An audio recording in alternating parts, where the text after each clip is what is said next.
అదే RTV app వార్తల్ని క్షణాల్లో చదివే అవకాశం ఉంటుంది. ఒక న్యూస్ పేపర్, ఒక టెలివిజన్ ఛానల్ మీ చేతుల్లో ఎప్పుడూ ఉంటాయి.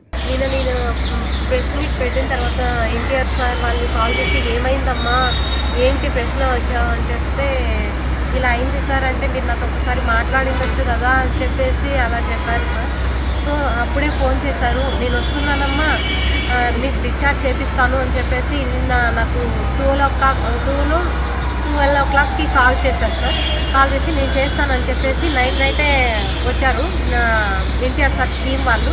వచ్చి నైట్ 11 o'clock నుంచి 2 o'clock వరకు ఉండి ఆ అబ్బాయి గురించి మొత్తం డీటెయిల్స్ అంతా కనుక్కొని సరే అమ్మా మేము ఇవన్నీ డిశ్చార్జ్ చేయాలి సార్, ఇలా ఉంది సిచ్యువేషన్ అన్నీ ఎక్స్ప్లెయిన్ చేశారు. చేసిన తర్వాత మళ్ళీ ఏం జరిగిందంటే మేము మార్నింగ్ వచ్చి ఆ అబ్బాయికి డిశ్చార్జ్ చేపిస్తాము అని చెప్పారు సార్.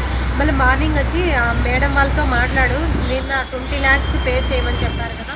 మళ్ళీ ఎన్టీఆర్ సార్ టీం వాళ్ళు వచ్చేసి వాళ్ళందరితో మాట్లాడి 20 lakhs నుంచి 8 lakhs వరకు డిస్కౌంట్ చేసి 12 lakhs ఎన్టీఆర్ సార్ వాళ్ళు పే చేసేసి డిశ్చార్జ్ ఇచ్చారు సార్. మా అబ్బాయి కండిషన్ ఇప్పుడు 80% బాగుంది, 20% ఇప్పుడు ఇన్ఫెక్షన్స్ అట్లా ఇట్లా వచ్చాయన్నమాట. అందుకని చెప్పి సార్ చాలా థ్యాంక్స్ సార్. నేను ఎన్టీఆర్ సార్ నేను ఎప్పుడు మిమ్మల్ని తప్పుగా మాట్లాడలేదు సార్. నేను వాళ్ళని అడిగే క్వశ్చన్స్కి నేను ఆన్సర్ చేశాను అంతేగాని మా ఫ్యామిలీ మొత్తము ఎన్టీఆర్ ఫ్యాన్స్ సార్. మేము ఎప్పుడు మీ గురించి ఎప్పుడు తప్పుగా మాట్లాడడం కానీ అలా ఏం చేయలేదు సార్. వాళ్ళు అడిగిన దానికే నేను సమాధానం చెప్పాను అంతేగాని ఏం లేదు సార్.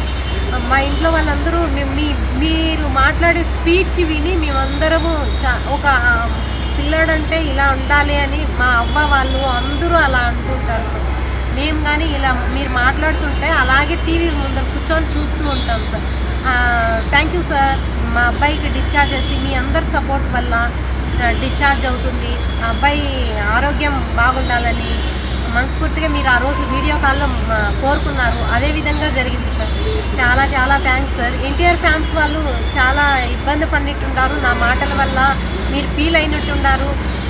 ఎన్టీఆర్ ఫ్యాన్స్ వాళ్ళకి కానీ చెప్తున్నాను సార్, నేను ఎప్పుడు ఎన్టీఆర్ సార్ వాళ్ళ గురించి నేను ఎప్పుడు ఎక్కడ తప్పుగా మాట్లాడలేదు. మీరు మిస్అండర్స్టాండింగ్ చేసుకున్నారేమో, రియలీ మీరు అలా అనుకోవద్దండి అని నేను చెప్తున్నాను సార్. నిజంగా నేను ఎప్పుడు అలా అనుకోలేదు సార్. సార్ గురించి నేను ఎక్కడ తప్పుగా చెప్పలేదు సార్. మీరు అర్థం చేసుకుంటారని నేను మనసారా కోరుకుంటున్నాను సార్. ఇది ఒకటి అర్థం చేసుకోండి సార్. ఆ అబ్బాయి హెల్త్ బాగుండాలని మీరు అందరూ కోరుకున్నారు కాబట్టి అందుకే ఈ అబ్బాయి ఇంతవరకు హెల్త్ బాగున్నాడు సార్. ఇప్పుడు డిశ్చార్జ్ చేసుకుని ఇంటికి వెళ్తున్నాం సార్. Thank you sir.